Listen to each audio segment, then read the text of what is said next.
قال صلى الله عليه وسلم: من قال في صباحه ومسائه حسبي الله لا إله إلا هو عليه توكلت وهو رب العرش العظيم 7 مرات كفاه الله ما.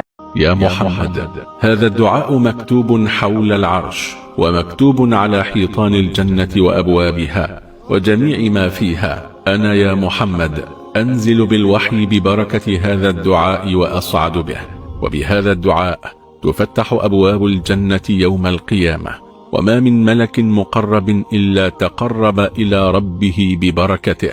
يا محمد، من قرأ هذا الدعاء تكون يدك في يده يوم القيامة.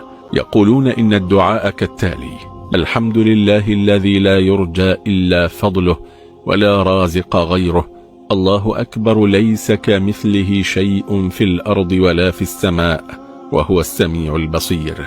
اللهم إني أسألك في صلاتي ودعائي بركة تطهر بها قلبي، وتكشف بها كربي، وتغفر بها ذنبي، وتصلح بها أمري، وتغني بها فقري، وتذهب بها شري، وتكشف بها همي وغمي، وتشفي بها سقمي، وتقضي بها ديني، وتجلو بها حزني، وتجمع بها شملي، وتبيض بها وجهي يا أرحم الراحمين.